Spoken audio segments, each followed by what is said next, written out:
modern academy, and as we are learning how to read Scripture, the primary method that we're taught is the historical critical method.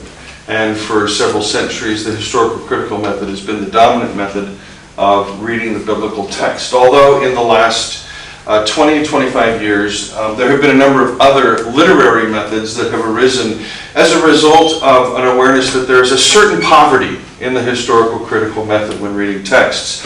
In 1973, in his book, The Bible and Human Transformation, Walter Wink made a statement that ultimately got him denied tenure at Union Seminary.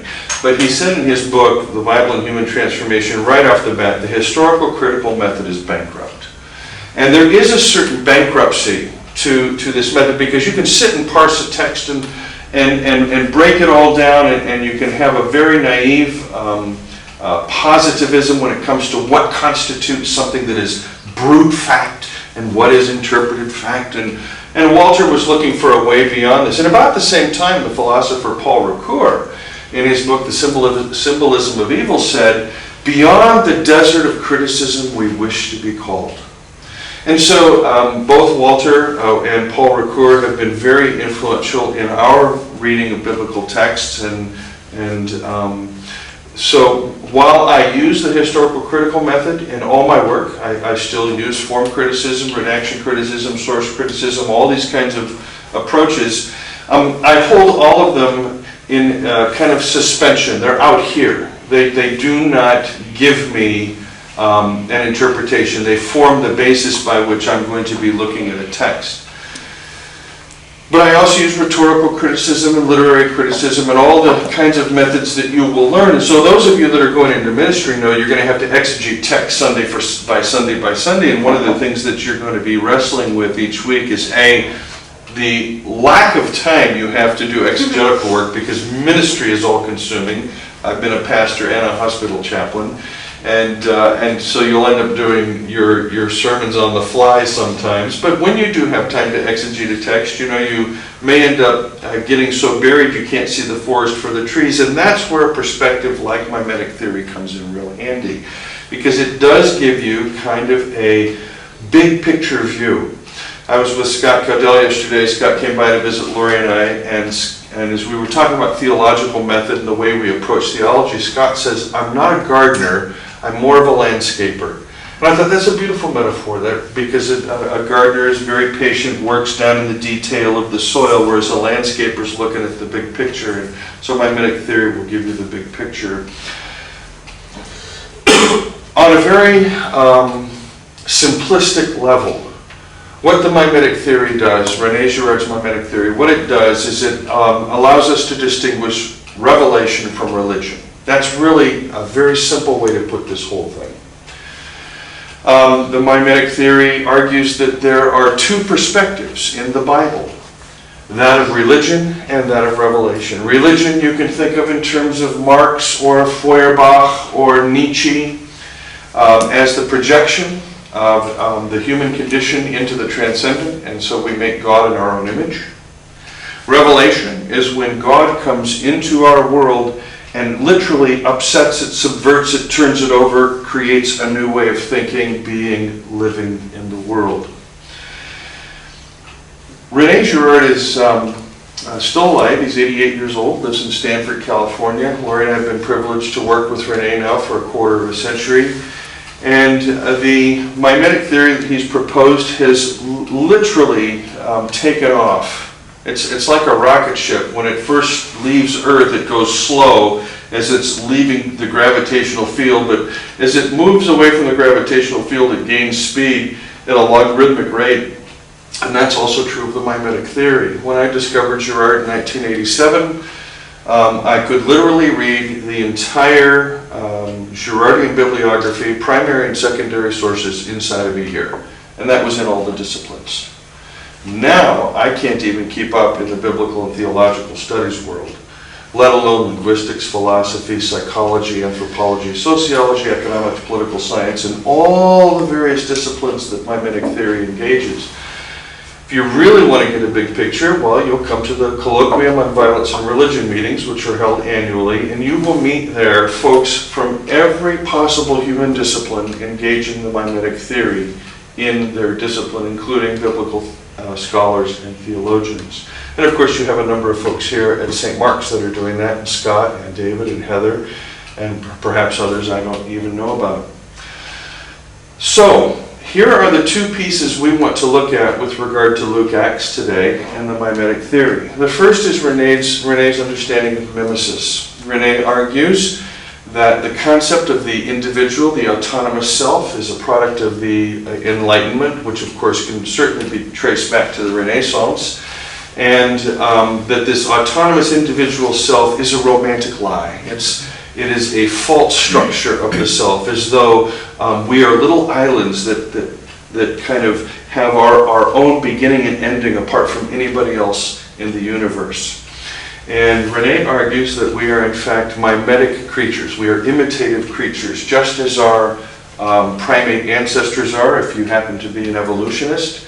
And in fact, one of the things that has been discerned in this business is that really all creation is imitative. There are studies relating to plant life, insect life, mammal life, that indicate that creation itself is a mimetic phenomenon.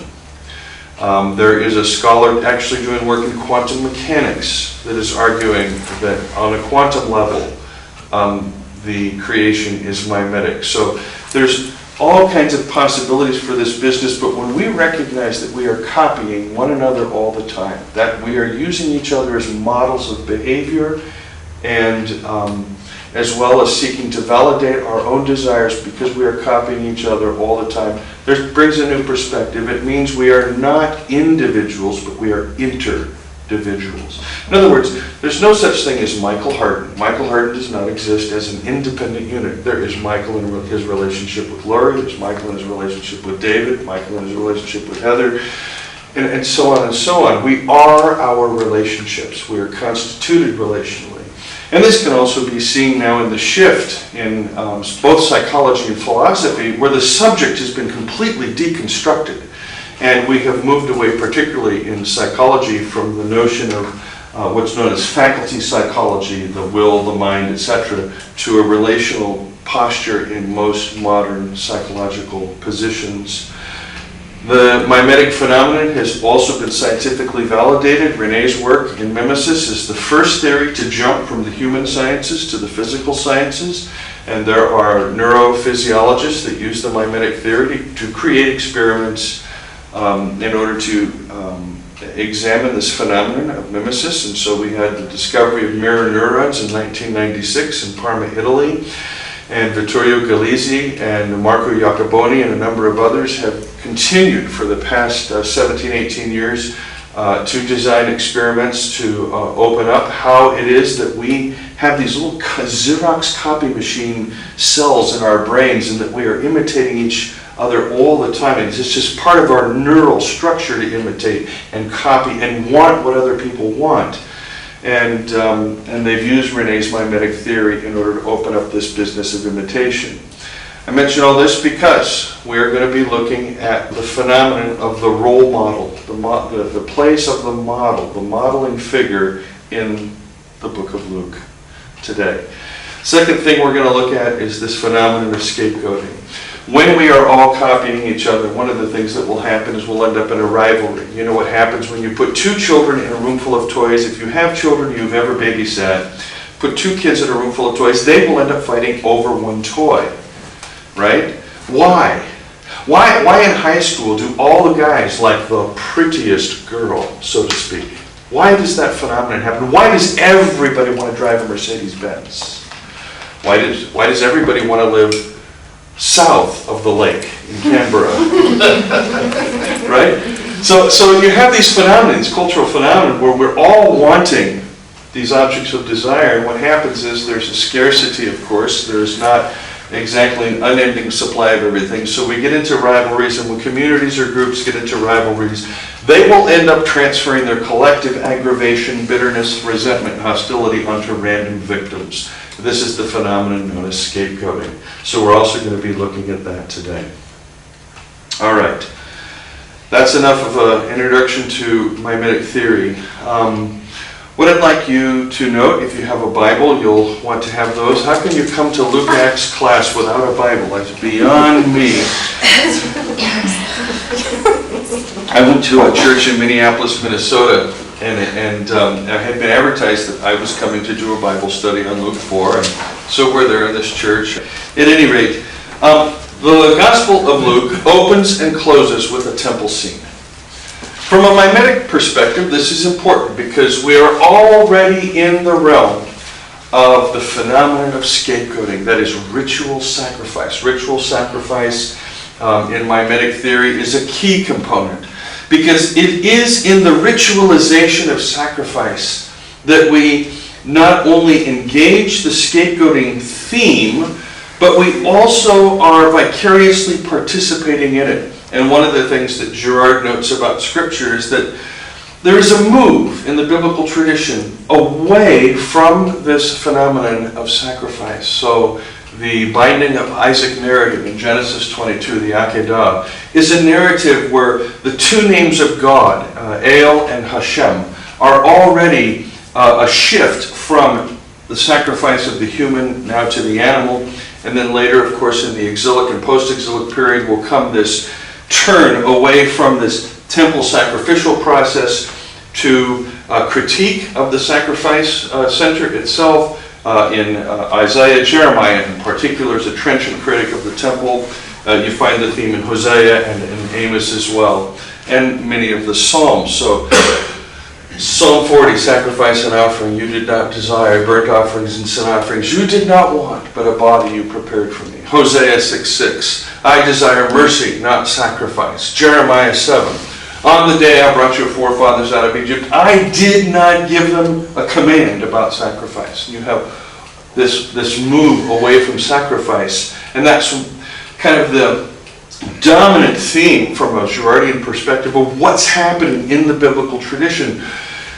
Because humans have learned to control their intra-group violence by sacrificing first humans, and then in the biblical tradition now we use animals as surrogates so that we're not killing each other, but we still end up doing that, and we turn our hostility outward now, and not just to the animals in our temple system, but we turn it out to our enemies, and we start taking their life and their village as well, and etc., etc. So that the gospel opens and closes in this sacrificial matrix is already important from a mimetic theory perspective, because it's going to let you, it's a signal to you that something radical is occurring here. And so it begins, Luke begins with the scene of Zechariah in the temple, and he's in the holy place. Now that's next to the Holy of Holies, which he's not allowed to go into because he is not a high priest. But it's obvious during one of the 24 courses that he has been selected by lot. He's in there sweeping this thing out when he has his vision. Now what's important here is that if Luke 1 opens in the holy place, which is next to the Holy of Holies, the whole narrative ends in Acts 28 at the place of the imperial sacred, which is Rome. So we've shifted from the center of religious sacred right at the start of the Gospel of Luke to the place of the imperial sacred, which is Rome at the end of Acts. We've moved, in other words, from religion to secularity.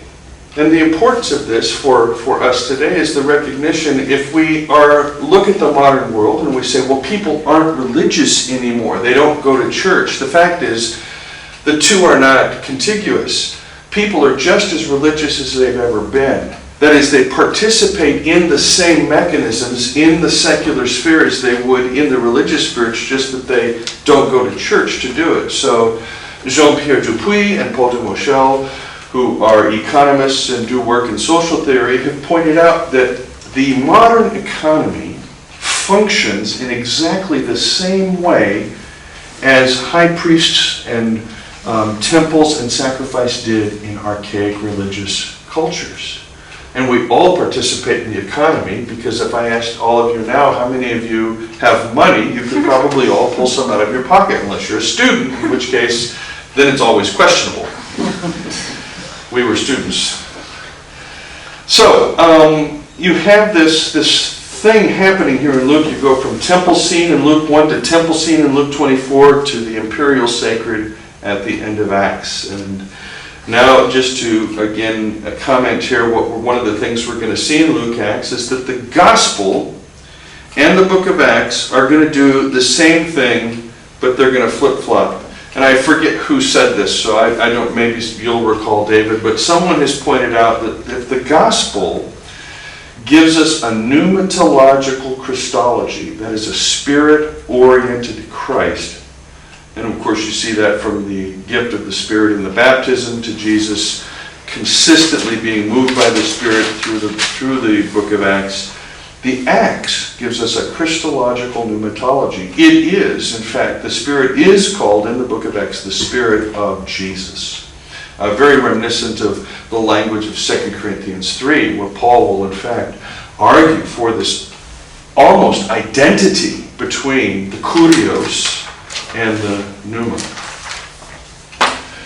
Now, Jesus is going to be presented in the Gospel of Luke from a mimetic theory perspective in a mimetic relationship.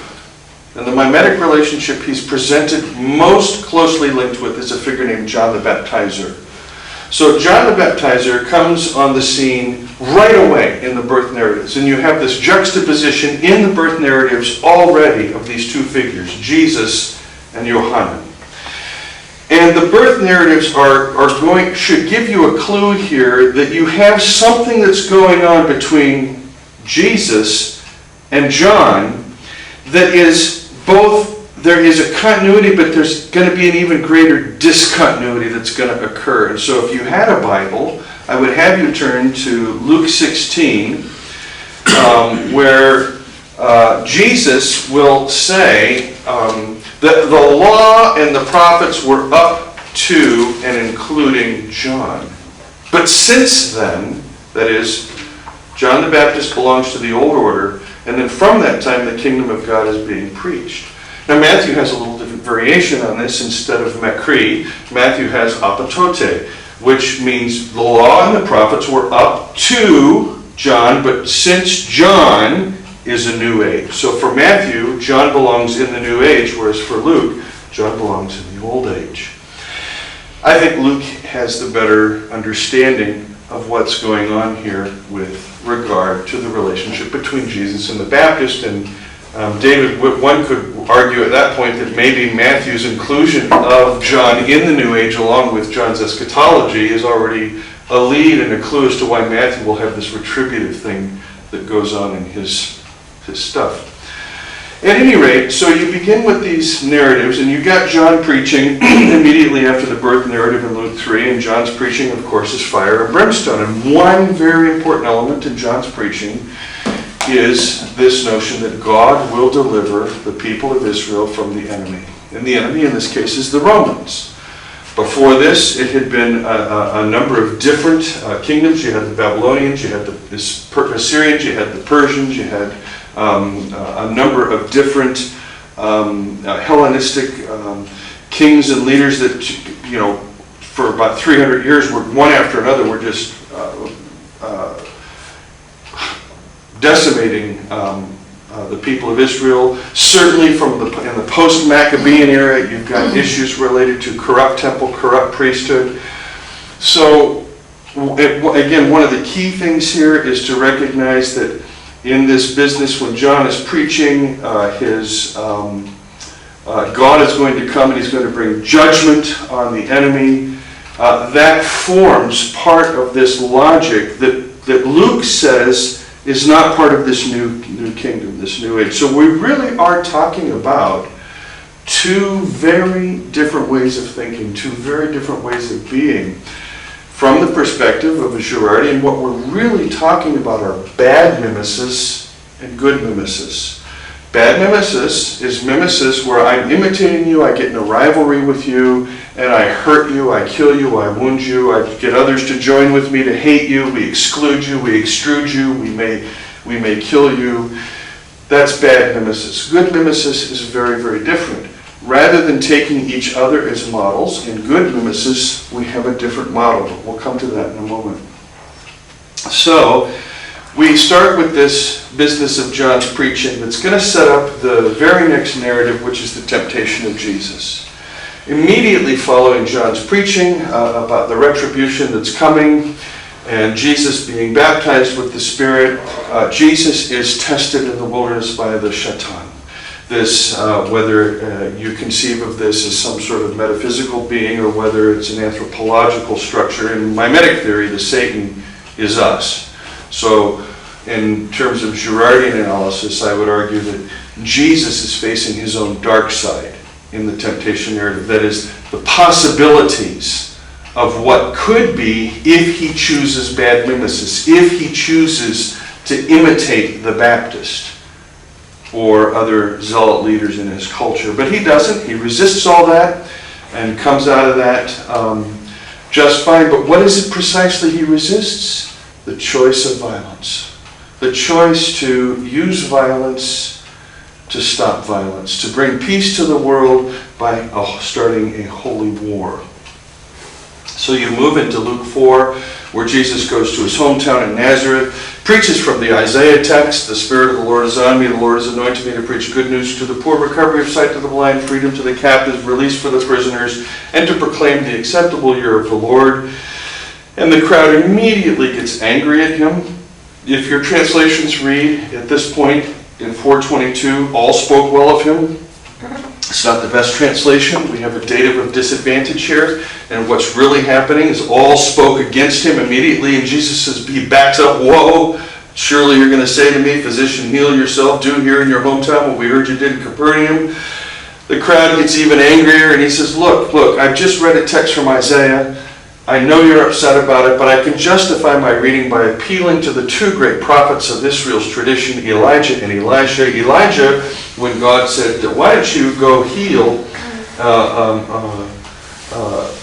a widow's son?" I'm sorry, I'm mixing my narratives up here.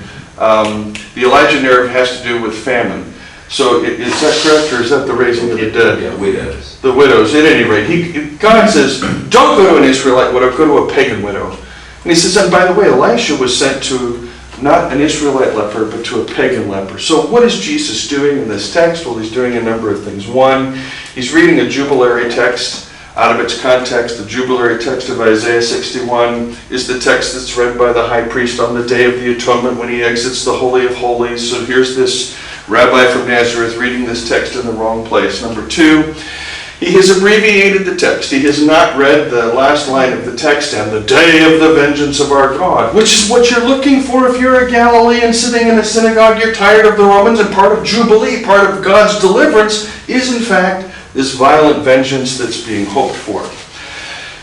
So that's the second thing he does. But what's really angering the crowd is Jesus is, by eliminating this line, he's taken violence out of the doctrine of God. God is not like you think. He's taken violence completely out of that. And he's essentially said, by the way, Jubilee is really about your enemy. God is going to your enemy with this notion of Jubilee, because if your God goes to your enemy and announces Jubilee, whose God is going to be their God? Your God. And then there's no more enemy other. That doesn't work. They immediately tried to kill him at the end of Luke 4. Had Jesus not managed to figure out how to get out of there, that's where his ministry would have ended. And from that point on, Jesus never again offers such a very clear or bold hermeneutic interpretation of a passage until the end of his ministry. Everything in between is in parables. So, moving on, there is this new way of logic that Jesus will attempt to communicate in Luke, at least according to Luke's way of presenting the gospel. The first has to do in chapter 5 with fasting. And here John the Baptist is brought up again. John the Baptist is part of that group compared with the Pharisees and other religious sectarians in the environment who happen to fast and do all the religious things that one is supposed to do if one is a religious figure, if one is seeking the purity of Israel. And Jesus says, no. In fact, I'm part of this whole new thing, this whole new structure that's come in. You don't put new wine into old wine skins. There's something so radical, so new, so absolutely new creation oriented that's occurring here. Something truly eschatological, if you would mind my using that language, that it just doesn't fit in the old order. You can't put a square peg in a round hole. It just doesn't work. There's something new. There's something that's really going on here. And that newness then becomes articulated in the catechism of the Sermon on the Plain. Luke 6 is a kind of an abbreviated version of what one finds in the Sermon on the Mount or the ancient Didache. It's a catechetical pattern of instruction that essentially says you have to break free from these mimetic patterns if you're my follower. If you're my follower, you are not looking to engage this negative mimesis and rivalry and fighting and scapegoating. What you're looking to do is to turn the other cheek, to forgive the enemy other, to love the enemy, to bless those who persecute you. I mean, this is a whole radical orientation because there's only two things that stop violence, and violence is one of them. Greater violence always stops lesser violence. This is the theory behind my country's policy with regard to 20,000 nuclear weapons. Mess with us and we'll blow you all to smithereens. Mutually assured destruction. The only other thing in the world that stops violence is love. Compassionate, energetic, forgiving love. And this is what Jesus is saying. Look, if you really want to follow me, if you want to understand what I'm about, what I'm bringing to the scene here, you have to take violence out of your doctrine of God. You have to understand that just as I imitate God, who is nonviolent, so if you imitate me, you will be nonviolent, and thus you will be like children of your heavenly Father. And in Luke, of course, in chapter 6, as part of this instruction, you have this wonderful phrase, be merciful as your Father in heaven is merciful. Well, in Matthew's version of the text, it's be perfect, teleos, as your Father in heaven is perfect. But even one could argue in Matthew's Sermon on the Mount that perfection is tied right in with the pericope of love of enemy. That to be perfect is to love the enemy. This saying, by the way, is found in the Targum Pseudo-Jonathan in Leviticus, be merciful as your Father in heaven is merciful. It's not something Jesus came up with. It's something he would have heard in the synagogue, in the Targumic reading. So he has obviously taken this into his thinking and preaching. There is the healing of the centurion's son in Luke chapter 7. Now there are those scholars who have wanted to argue that Luke acts as an apologia, or it's a pro-Roman apologia, and Luke is really trying to make his gospel and Acts out to be something that's not a threat to the empire. That is not the case.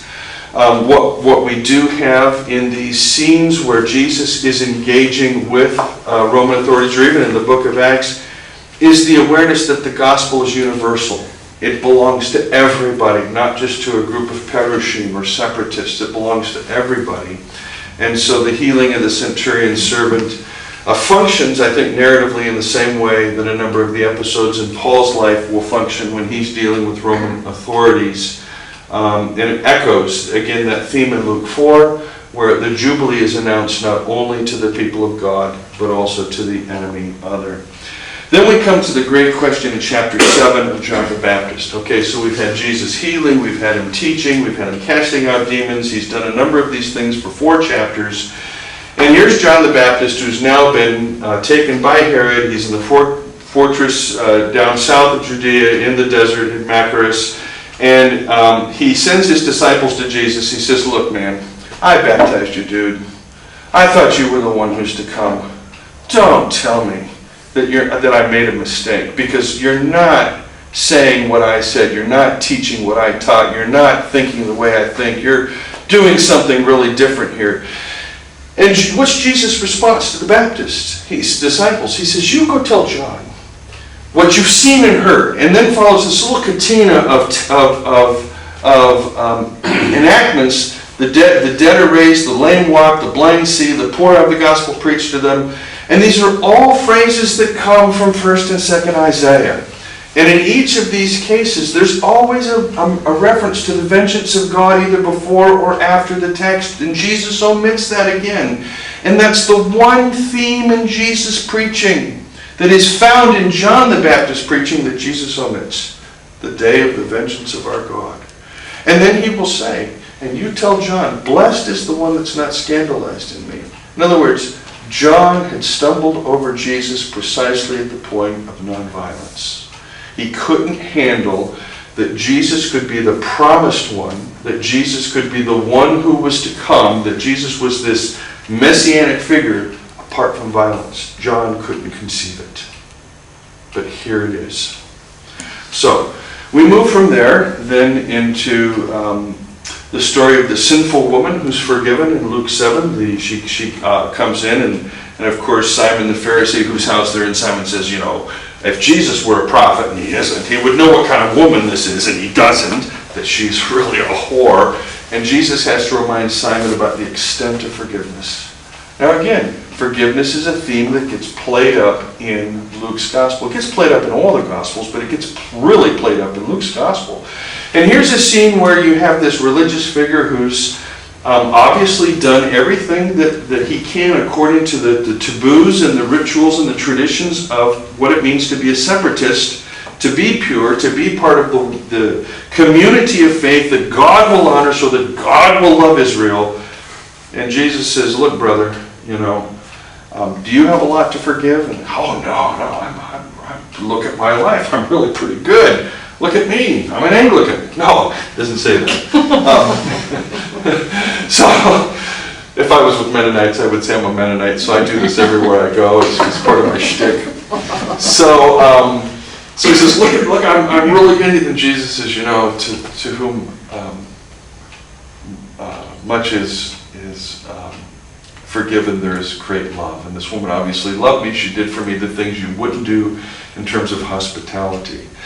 Now you know from your reading in Luke and secondary literature that hospitality is a big theme in Luke. Why is this? How does this connect? Because in the kingdom of Jesus, as opposed to the kingdom of the old order, in the kingdom of Jesus, hospitality is given freely, unconditionally to everyone. Whereas in the old order, it's given freely, but there are hidden conditions. And the hidden conditions of hospitality have to do with this business of sacrifice, or what we call an economy of exchange. If I give to you something, you give back to me, because we don't want things to be out of balance in this relationship. And that constitutes the old order. It's always a question of balance. So I don't want you to have too much honor, you don't want me to have too much honor. I don't want you to have too much, and we're constantly balanced. If I give to you, you give back to me. We still experience this in New York, where we lived for 18 years. Anytime somebody invited you to their home for a meal, you always went to the bakery first to get your little tin of cookies or something to take with you, because you did not want to walk in that house empty-handed. Because grace is hard to come by in New York. We move from there to a text about Herod's anxiety. Again, it's a John the Baptist text in Luke. Herod's anxious, that this Jesus figure might be John the Baptist revived, raised from the dead. Already an indication that when it comes to religious authority, religious structure, there's still confusion about Jesus. And there's still a thinking that he might be, just like this Baptist figure, a preacher of vengeance. Herod is absolutely unclear and cannot differentiate the two. But then in the Gospels, neither can the disciples, because by the time we get to Gethsemane, even Peter will be carrying a sword. So we come back to that later. Finally, we move in Luke to Peter's confession and Jesus' shift in his teaching from what he is doing to this Son of Man stuff. And of course, if you are engaged in the literature in and around the Son of Man debates, you know that there are all kinds of questions about whether it's a title, whether it's not a title, whether it's a circumlocution, whether its background is from Daniel, 1 Enoch, Ezekiel, or other places. But I think Jesus was pretty bright. I don't think Jesus was small-minded, and I think Jesus was capable of using this particular term, bar nesha, in a number of very creative ways. It's certainly his favorite self-designation. And at this point, it's contrasted with the violent messianic tradition.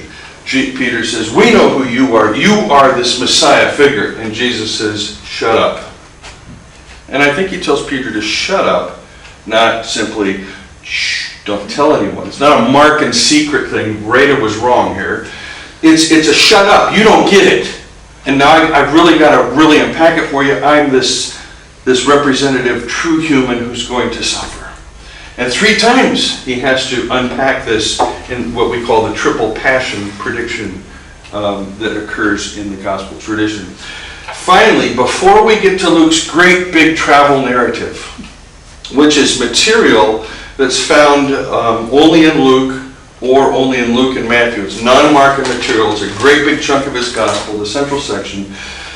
We're going to be given an episode that's going to just highlight this distinction between the old order and the new order, between John the Baptist and Jesus. And that's the disciples come and they say, we were in this Samaritan village, Lord, and they rejected you. Shall we call fire from heaven? You know? I mean, after all, and it's as though the disciples were from Melbourne and they went to Sydney, you know, and they were rejected. Shall we call fire from heaven? I mean, there's this, it's an astonishing thing here because you have this, if you know your Jewish tradition, you've got this recapitulation of the Elijah story at this point. And Elijah calling fire on the prophets of Baal, the priests of Baal. And these disciples think this is who Jesus is. We're here to purify the land. And Jesus says, you do not know what manner of spirit you are. That is, you're still locked into this old way of thinking. You still think that there's a continuity between who I am and what I'm doing and this whole old thing.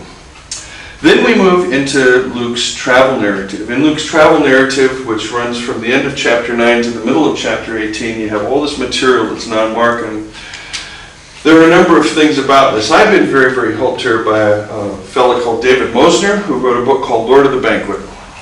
And Mosner's thesis is that the prophet-like Moses theme, where Moses in Deuteronomy 18 says, I will send another prophet like Moses to you, and that this theme and the rejection of this prophet form kind of the background around which the narrative is arranged throughout this travel narrative. And I think that he's right. And what's important from a Girardian perspective is that what we are seeing here emerge is the rationale for scapegoating Jesus at the end of the gospel. That is, Jesus is saying and doing and teaching something so different that his religious culture is not going to be able to handle it, and they will kill him for it. Same thing with regard to the apostolic community in the book of Acts. They're doing something so radical and so different under the influence of this Christ spirit that they too will pay the same price as their Lord. So there are several themes that get enunciated in this travel narrative that from a mimetic perspective are very important. The first is the theme of discipleship, or good mimesis.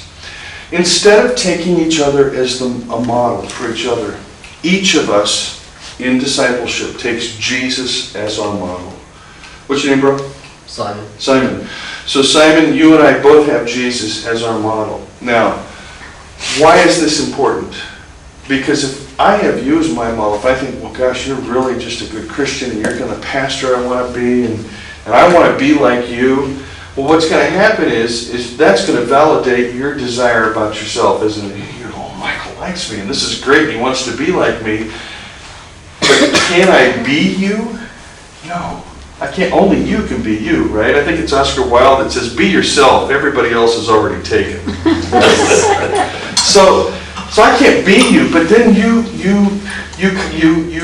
fall in love with a significant other and you say, isn't this person great? Because you want me to validate your desire. And I say, yeah, but then maybe I fall in love with them and now we've got a problem, right?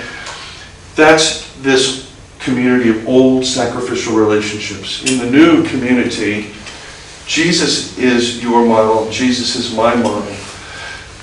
But how I hear Jesus and what he's saying to me in this business of discipleship may be different than what you hear. So he may call you to go to the Samaritans while he calls me to go to Thrace. He may call you to a life of poverty while he calls me to a life that is not necessarily one of poverty. I mean, discipleship becomes personal in the Jesus tradition. Notice I didn't say individual, personal. Because if we are interdividual, and we are both following Jesus, and you've been called to a ministry to the Samaritans, and I've been called to a ministry in Thrace, but I have extra left over, I will share that with you. That is, in the community of this new realm, there is a sharing of goods, sharing of possessions. And we, of course, see this in the early church. So this discipleship theme gets enunciated in this travelogue. There is a repetition of the theme of the love of enemy other in the Good Samaritan parable in chapter 10. Jesus, just as he has done previously in Luke 4 and in a few other places prior to the travel narrative, says he will be the cause of division. That is, there is a division. There is something, there is a chasm. There is a line in the sand. There are two sides to things here. And Jesus says, I'm on one side. The parables of Luke 15 will specifically announce two things. One, again, is this universal care of God, the shepherd that will seek the one lost sheep, the woman who will search for the one lost coin, but especially now the story of the parable of the waiting father, who, when his son turns and comes back, runs down the road and embraces him. And what we have here is a parable of atonement without sacrifice.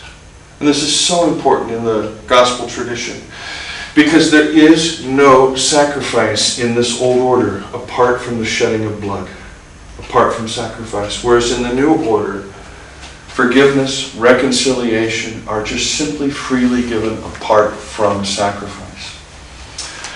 There are themes of repentance that literally run throughout the travel narrative. Jesus is constantly calling people to turn from this logic of sacrifice to something absolutely new.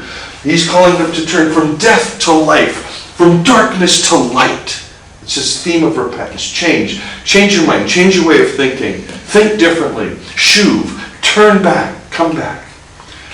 There are themes of prayer and trust in the travelogue related to this whole new domain, because over here, you're not really trusting the gods as much as you're manipulating them. That's why you do the ritual thing. Here, it's all about absolute trust in absolute love.